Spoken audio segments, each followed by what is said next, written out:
Hey, I wonder if they're really not here after all. Well, maybe they went out somewhere.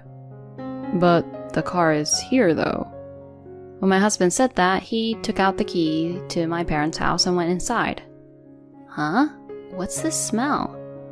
As we were wondering what the strange smell was, my husband and I witnessed an unbelievable scene right before our eyes. Dad, what on earth is going on here? My name is Harper and I'm 35 years old. It has been 5 years since I married my husband. Our first meeting was at a matchmaking party. At that time, I wasn't particularly thinking about getting married or anything, but my friend insisted that I should join, saying it would be a good opportunity. At the matchmaking party I was invited to, I met Skylar. Skylar and the other men, including him, were all elite businessmen working for the same foreign company. So it seems like my friend was determined to make the matchmaking party a success.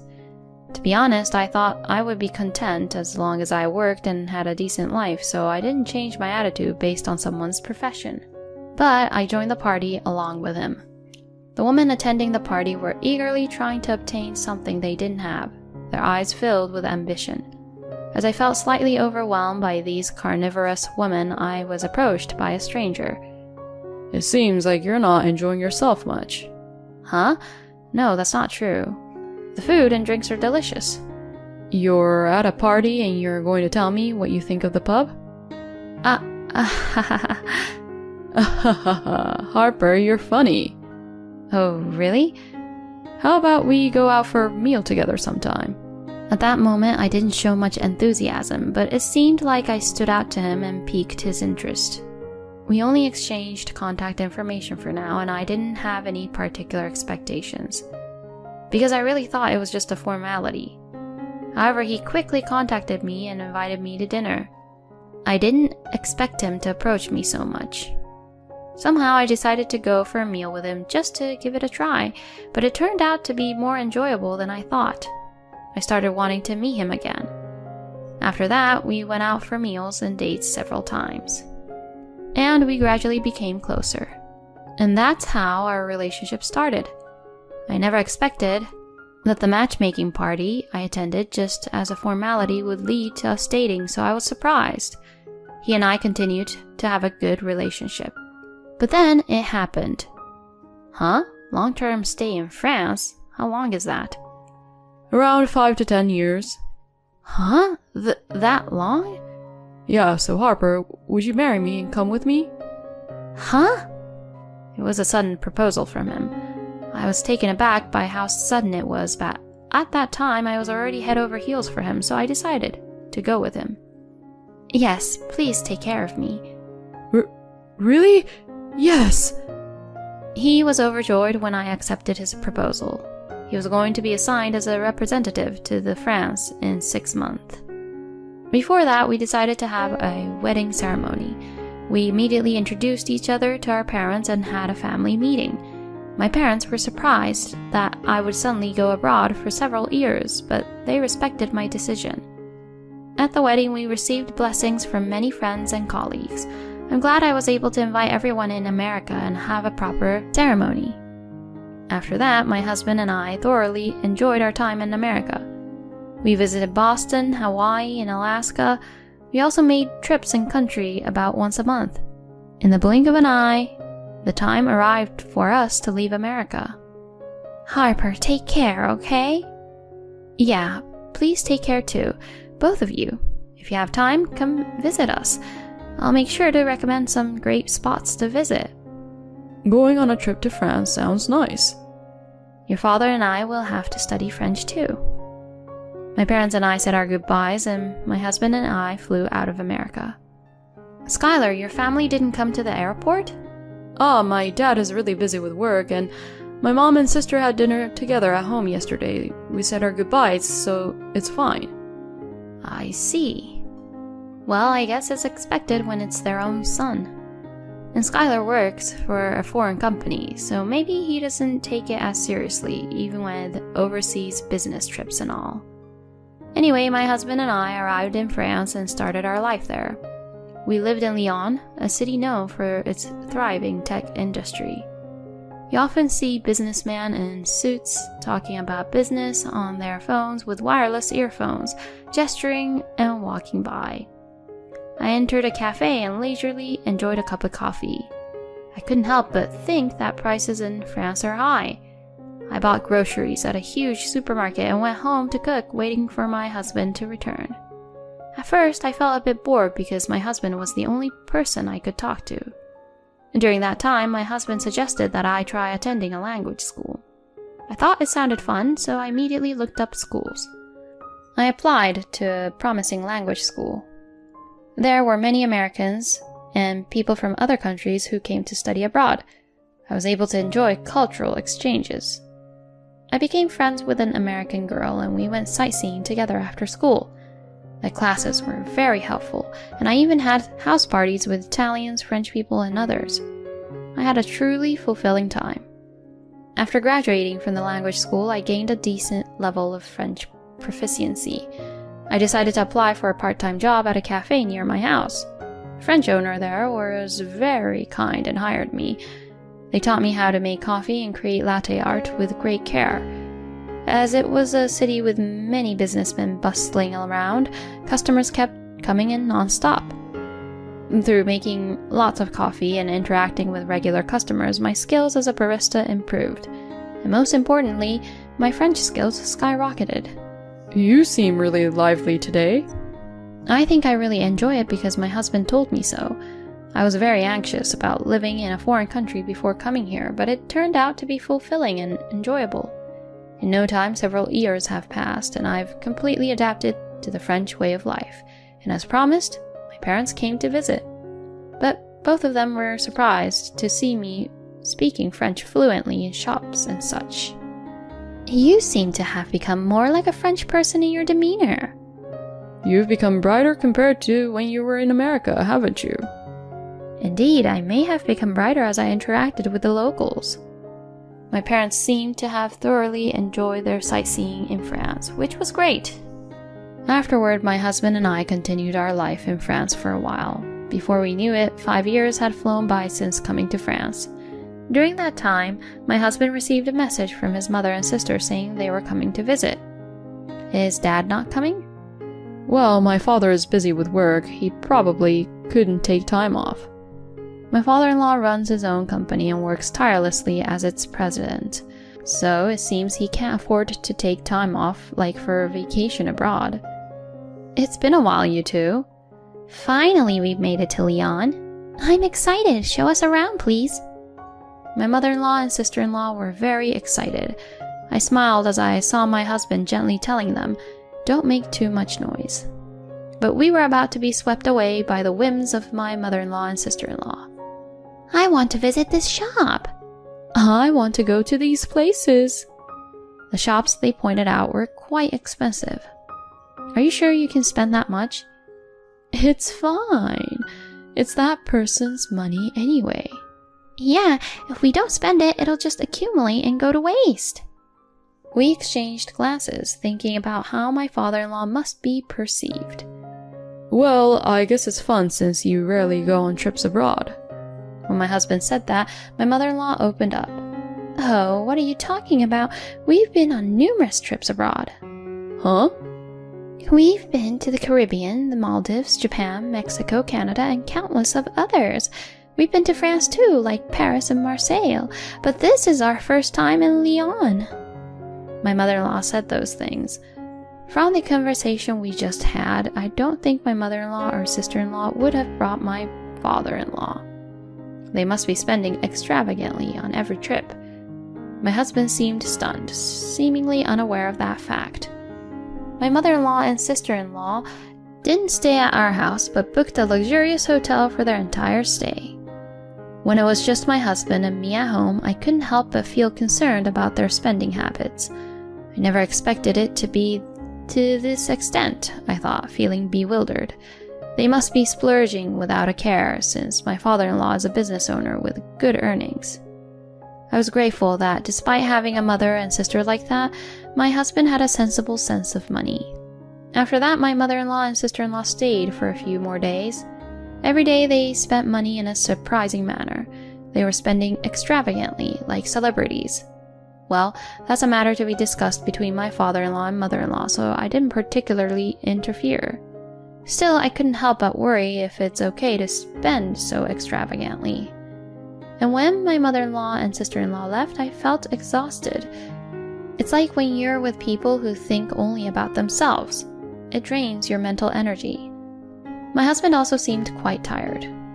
Harper, thank you so much for taking care of me these past few days. Afterward, we returned to our usual daily life. The 5 years of married life in France have been incredibly enjoyable. And my husband's overseas assignment has been extended for another 3 years. We decided to continue our life in France for the foreseeable future. And those 3 years also flew by in no time. I can't wait to experience life in America after 8 years. We've only returned to America 12 times in total, despite everything. The last time we went back was about 4 years ago, and now everything must be completely different.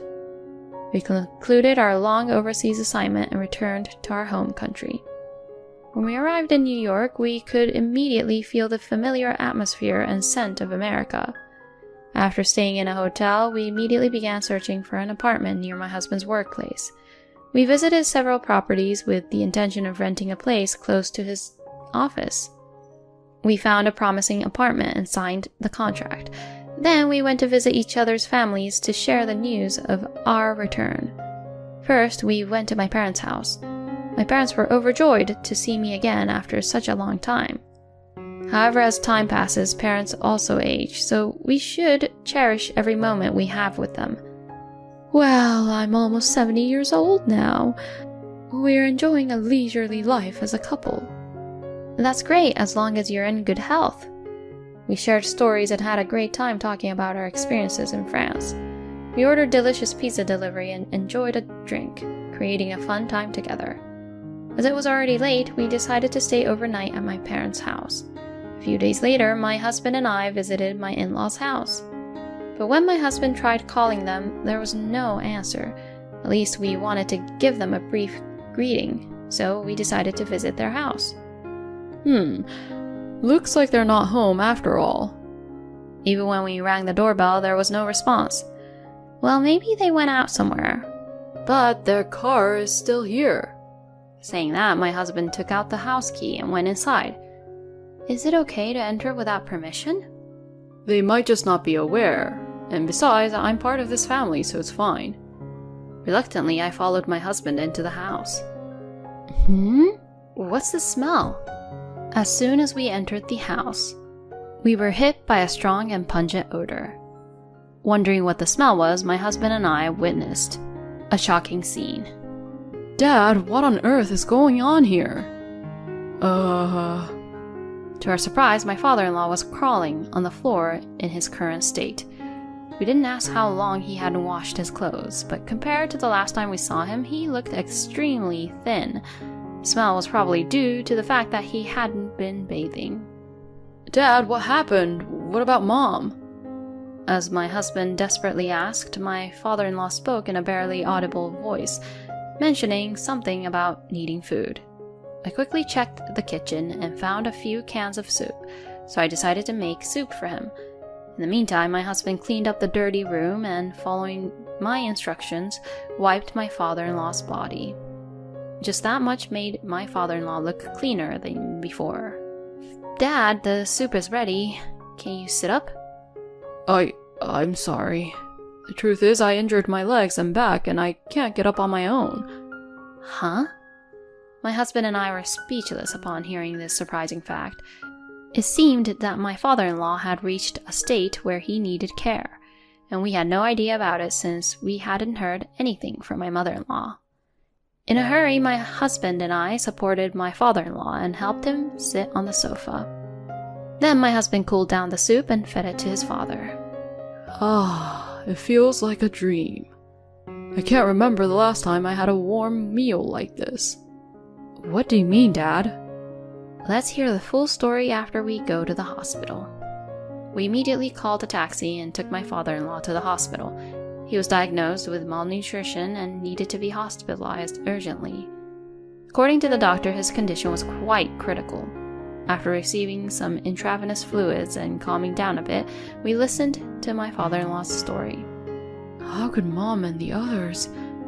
The story we heard there was shocking. Apparently, a few years ago, my father-in-law announced his retirement due to the leg and back injury and entrusted the management of his company to his subordinates returning home. During that time, my mother-in-law and sister-in-law didn't provide any caregiving or household support at all. Not only that, they went out to play every day and left everything to the hired helpers. However, the helpers were only contracted for daytime assistance, and the responsibility fell on my mother-in-law and sister-in-law during the nights. My mother-in-law and sister-in-law found caregiving burdensome. Dinner consisted of leftovers or snacks, with very little and nutritionally insufficient food. My father-in-law kept losing weight rapidly. Moreover, my mother-in-law and sister-in-law frequently went on trips, leaving my father-in-law behind. Gradually, my father-in-law grew weaker, not just in his legs and back, but his arm muscles also weakened, greatly reducing what he could do. And even now, my mother-in-law and sister-in-law are on a 1-week trip to Europe. I thought I might die. Dad. My husband and I were filled with an immense anger towards my mother-in-law and sister-in-law. We decided to take legal action against them as soon as they returned to America. And it seems that my mother-in-law and sister-in-law have come back home. My husband and I immediately visited the family home. Oh, it's been a while since I heard those footsteps. So you've come back to America? Mom, aren't you concerned about Dad? Huh? Oh, now that you mention it, he's not home. I thought you two knew and that he was just out. Don't try to deceive us. We know everything. Dad is currently hospitalized. Huh? Don't act innocent. Leaving a father who needs care and being absent from home for a whole week. What were you thinking? When my husband confronted them like that, my mother-in-law and sister-in-law seemed to resign themselves. Wow, did you guys know all of that? Skylar, you should have just asked everything without beating around the bush. Don't joke around. It's despicable to put someone's life in danger by neglecting their care. Hey, don't be so angry. We've been in trouble with that man for a long time now. You've been working all your life. You haven't spent much time at home. He suddenly made his legs and back so bad that he had to stay home all the time for care. It was a nuisance for us. So we just kept going out more and more on our end. That money came from the earnings that Dad had worked hard for all these years. In other words, if Dad wasn't here, you wouldn't be able to indulge in such luxuries. Oh, stop it. We're family, so it's fine. Yeah, exactly. It's our own business, no matter who uses it. Besides, if he had died, we would have inherited his fortune. My mother-in-law and sister-in-law laughed hysterically while saying those words. My husband and I were left speechless. There's no point in saying anything to these people. Fine, I'll get it. I'll cut ties with you, so never call me family again. Well, whatever is fine. Yeah, that's right. You've been overseas all this time, so you had no involvement. Well then, we'll be leaving now. Enjoy your peaceful days without us. My mother-in-law and sister-in-law were wide-eyed at my husband's final statement. I deliberately refrained from getting angry with them after that. A few days later, my mother-in-law made a frantic phone call to my husband. Hello, I thought we cut ties with each other. Wait, why do we have to be arrested? Oh, so the police have finally arrived. I reported it. You and my sister were considered responsible for neglecting a person who couldn't live without care. What? In other words, it's a crime for abandoning someone in a state where they require care. I think you won't escape imprisonment because the circumstances are quite severe. Why do we have to go through this? That's my dad's line. He worked hard for the family's sake, and yet he was betrayed in such a way. He must have been the most shocked. I can't forgive you two either. Reflect on your actions in prison. Can't we pay money and get bail or something? Unfortunately, there's no imprisonment, so it's impossible. Besides, you don't have any money, right? Dad is planning to divorce you, so you won't be able to use his money anymore. What? That's right, you won't be husband and wife anymore, and you won't have access to Dad's money. This... My mother-in-law was devastated over the phone. Well then, I'll hang up now. Make sure to atone for your sins. My husband said that and ended the call. We blocked incoming calls from my mother-in-law and sister-in-law. Afterward, my mother-in-law and sister-in-law were sentenced to 5 years in prison. There was a possibility of probation if the sentence was less than 3 years, but they made statements clearly demonstrating malicious intent and neglect towards my father-in-law, so they received a 5-year sentence. Of course, I have no intention of visiting them, so I don't know how they are doing now. But I'm sure they are experiencing an unimaginable despair. My husband and I decided to take in my father-in-law. We had just signed a lease for an apartment, but my father-in-law said he would buy a new property and build a barrier-free house. So we decided to build a spacious house and live together with the 3 of us. The next day, we had our first child, and now the 4 of us are living happily together. If we had arrived a little later, my father-in-law might have passed away. When I think about that, I can't help but feel that my mother-in-law and sister-in-law should have faced even harsher consequences. I am truly relieved that my father-in-law is safe. From now on, I hope you, the viewers, will create many happy and joyful moments with your family. Thank you for watching until the end. If you enjoyed it, please consider subscribing to the channel. Thank you in advance, and let's meet again in the next video.